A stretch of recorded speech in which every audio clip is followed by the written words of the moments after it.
Does talking about your money make you cringe? Are you tired of fighting about finances? Do you want to stop sabotaging your financial happiness?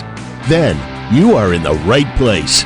Welcome to Breaking Money Silence, a podcast series aimed at helping all of us talk more openly about money. Your host, Kathleen Kingsbury, is doing what she does best.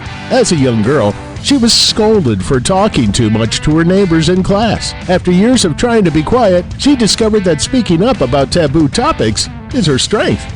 International speaker, author, and founder of KBK Wealth Connection, Kathleen understands money and our relationship with it. She is a wealth psychology expert who has helped thousands of advisors and clients communicate more effectively about money. Now, listen to Kathleen as she assists today's guest in busting their favorite money myth wide open.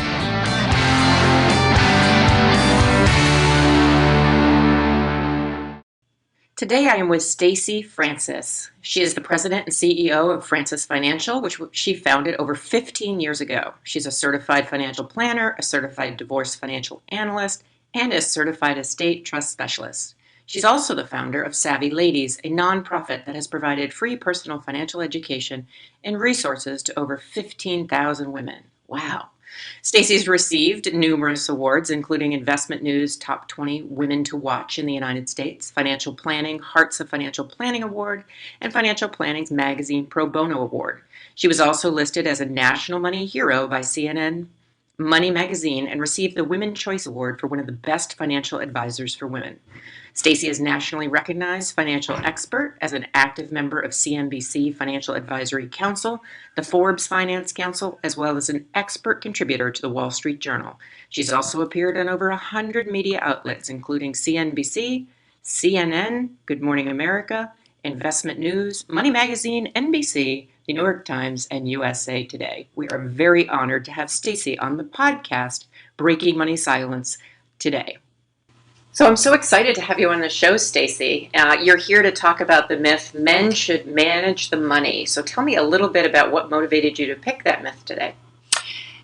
It's a myth that I think that many women are succumb to, and we find ourselves managing our own money on our own through college and in the beginning of our working career, and then we get married, and all of a sudden we give up the reins to our financial control, to our financial knowledge, and it's something that unfortunately can really hurt you long term, even though in the short term it's an easy thing to do. Right, and I know that this myth or your work is kind of personal in terms of you've seen the downside of when men manage the money and a woman really takes a back seat. Can you speak to that just a little bit? It's something that I see over and over again. Women who are not in charge of the finances are disadvantaged significantly. And most women, 80% of women, are going to have to manage money on their own, whether they like it or not, at some point in their life. And usually it's because of a divorce, their husband passes away.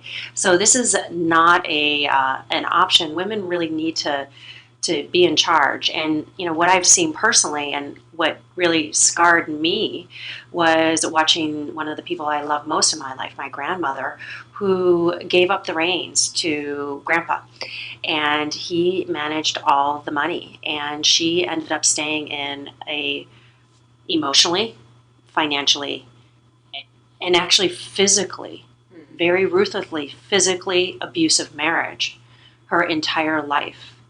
And when I asked her why she stayed, because I just couldn't understand how you could let someone do that to you, she said it was because of money, because she felt like she was going to be a bag lady if she left. And he had really made her believe that that was going to be the case. Wow, that's super powerful and super upsetting. And so that kind of led you, first of all, to pick this myth here, but also in terms of your work at Francis Financial to really help women not be in that position.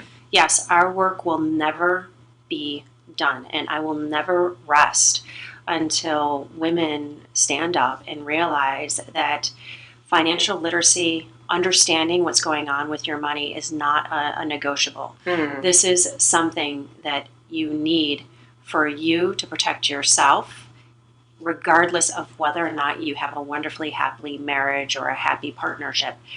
This is something you need to do for you, but you also need to do it for your children, for your loved ones, because you are setting an example. And women who see their moms give up the financial reins can find themselves going in that really, really dangerous direction too.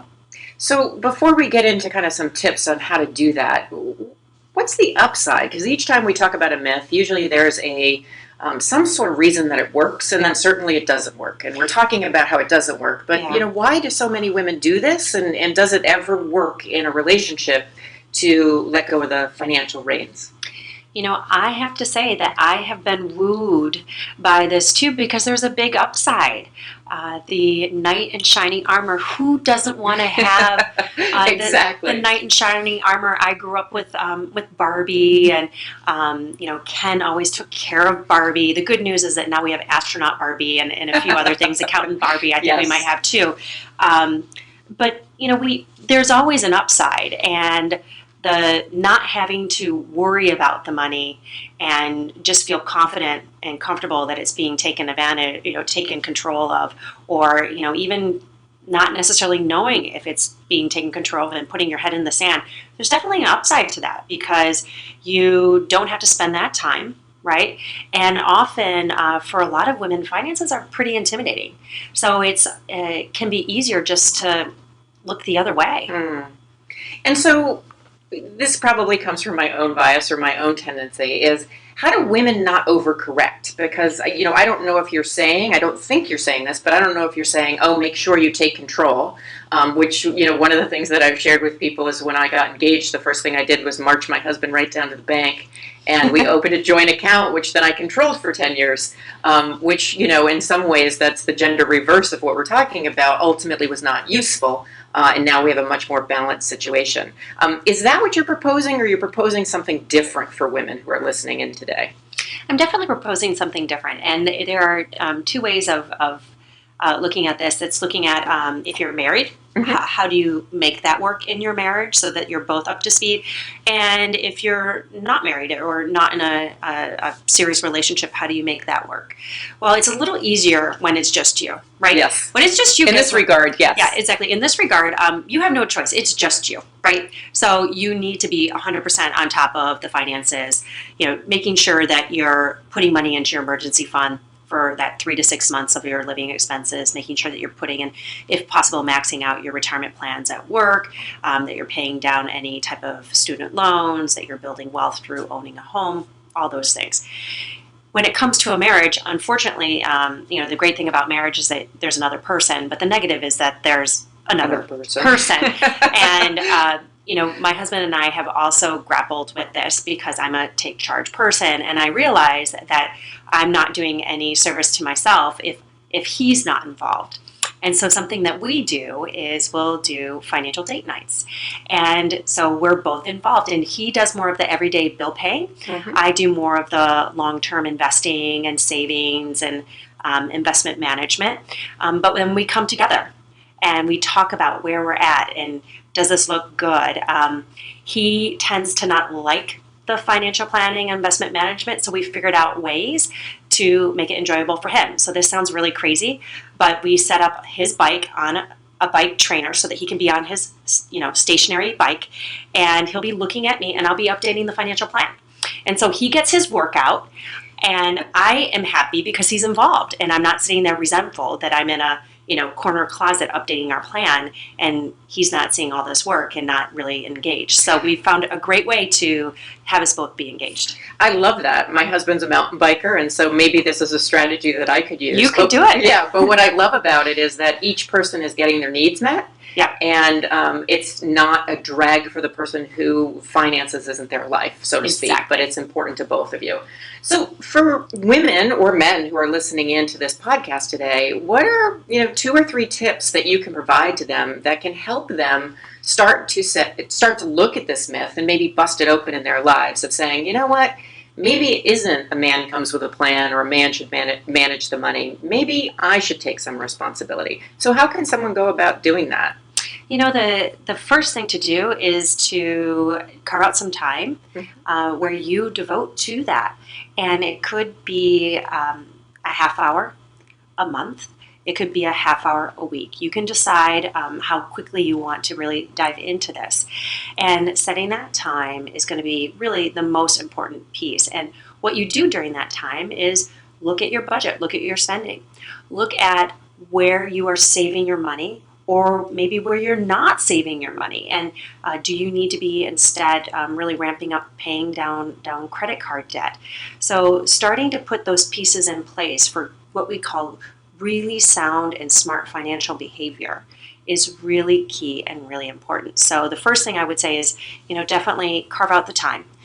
Number 2, get control of understanding where your money is actually going. And you can use mint.com to make it easy. It's a great software that actually tracks your spending and categorizes it for you. So that's a really great way to do that. And then the third piece is getting really smart about paying down your debt and also putting money towards your future. So I'm going to play devil's advocate. And so I love all of those tips, but I say I'm listening in and I'm thinking, I've tried setting aside time. I never seem to keep that appointment with myself. Yeah. Or I get really anxious when I sit down and think about this, or I feel kind of stupid. I don't know what to do. When you say pay down debt, I understand, but I don't really understand. So what advice would you give for that person who's listening? Well, I would say, break the money silence, what you talk about. We're really good at meeting a friend who we're meeting, let's say at 7 a.m. for a jog. We're going to show up and we're going to make sure that we're there because we know that our friend's going to be pretty ticked off if we don't show up and they have to go on this jog by themselves. And so one of the best things you can do is to break the money myth and start to talk about money and have accountability. That accountability could be a friend. It could be a family member. It could be a financial planner. Figure out what do you need in your life to hold yourself accountable? Because we know very clearly, for example, just with exercise, for example, that if we have someone that we're accountable to, we're actually going to do that exercise. Where with finances, we don't think about that, but it's actually very true that if we are holding ourselves accountable, that we're going to do this and we're going to put this much aside to pay down our credit card debt this month. You actually will do it if you're finding yourself having to be accountable to someone. I like that idea of it doesn't have to be a financial planner if you're feeling that's too big of a step or doesn't fit for you. It could be a friend, it could be a coach. And you'd be surprised. You can connect with somebody who has some financial knowledge that they might really enjoy sharing it with you, and maybe you can get a workout at the same time. And something that you can even do, which is interesting, and I just did it, is throwing something out on social media. So for me, this month, I am not drinking any wine. And it has been really, really powerful. And I wanted to see, could I do it? Could I do it? And I threw it out on social media, on Facebook, and said, all right, October is no wine month. And I have to tell you, had I not done that, I know that I would have broken down and had a glass of wine. So this might even be a great way of saying, you know what, this month I commit to paying down X credit card or whatever, and just throwing it out on social media. And you're going to get such great feedback, such great support. That's another way of holding yourself accountable. Wow, I like that twist of really putting yourself out there, and there is something, and there's actually research, I'm sure you know this, about if you commit and you say it verbally and you put it in writing. So social media does both. Yes, and public. Public. Talk about public. So we'll have to have that glass of wine later if Exactly. November becomes wine month again. If not, it's okay. We can still have juice together or whatever it is that you're drinking, Stacy. I think those are great tips. Now, before we get into how people can find out about you, I'm curious a little bit more about your specialty in divorce. I know there's some women out there who are probably listening in who are either contemplating splitting up and maybe are like your grandmother in terms of the fear of what that means for them, or on the other side and are saying, geez, I really wish I had talked to somebody like Stacy during this process. So, I know you've recently done some research on the topic of women in divorce. Are there any information that you can share at kind of a high level as to how financial planning might help a woman through that very difficult transition? It's a great piece of information for women to know that if they haven't been involved in the finances of their marriage, it's not too late. And the more financially savvy, the more women learn about their financial situation through the divorce, the better off they're actually going to be afterwards. And this means that this is a serious time for you to make sure that you understand what your financial needs are, not only now, but long term, because otherwise you're not going to be able to confidently make good decisions about your settlement agreement if you don't know what it's really going to look like for you long term, and is this really going to fit for me. And there are unfortunately a lot of hurdles. We see that for women, the majority of women, their standard of living goes down by a third after divorce. 3 out of 4 women never collect all the child support that they're truly entitled to. Wow. So there are a lot of negative pieces, but there also are some very positive. And that is that the spending behavior of men versus women after divorce, women tend to have much healthier spending behavior after divorce, even compared to men. So women are getting the message, they're tightening their belt, they're making sure that what they're spending is feasible for the long term. The other thing that's wonderful is that when women get smart and become more educated about investing, women actually outperform men when it comes to investing. So while this might be an arena that really frightens women, which I know before I got into this field, investing really frightened me too. But what I've learned is that women, we really research. We really think about an asset allocation before we make an investment. We don't just buy something on a whim.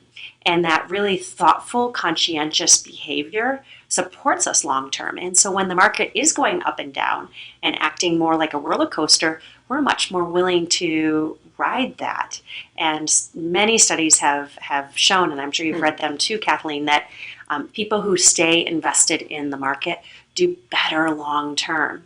And that's actually true of women. So we have all the DNA makings of being great investors, really smart spenders, and really good savers. We just need to help ourselves get financially literate and increase our confidence so that we can move down that path. Absolutely. And it's wonderful to hear that if you are contemplating going through this or you've been through a divorce, that it actually can be a really great opportunity to take care of yourself. And you have the statistics, and I certainly have had a series of friends or colleagues that I've witnessed this happen, where they were not paying attention to the money at all, and through the process of divorce have become much more financially confident and actually really proud of being able to manage the money. So it's really a wonderful work that you do with these women to be able to do that, and a great message to end on. But before I let you go, I want to know about your new podcast. Thank you. It sounds wonderful. I know in the future I'm going to get to be a guest, which is exciting for me. So tell the audience members a little bit about what your podcast is about. So the genesis of the podcast was actually the results of research that we just spent 2 years conducting. And we interviewed 150 women going through divorce. 70% of them said that they felt like they didn't get enough support through their divorce. And some of them cited that they wish they had had a financial planner and more financial information. Others said that I wish I had had more emotional support and had a therapist that better understood my needs. So we heard all these different areas where women needed more support through our research. And we decided, well, okay, let's do something about it. So that's what the podcast is all about. It's Financially Ever After, and it's the only podcast where we have, of course, experts, legal, emotional, and financial, telling you how to get through this process as unscathed and as whole as possible. But we also interview women, the same women that have gone through this divorce and are looking back 1, 3, 5, 10, even 20 years later, sharing what they did great, sharing what mistakes they made.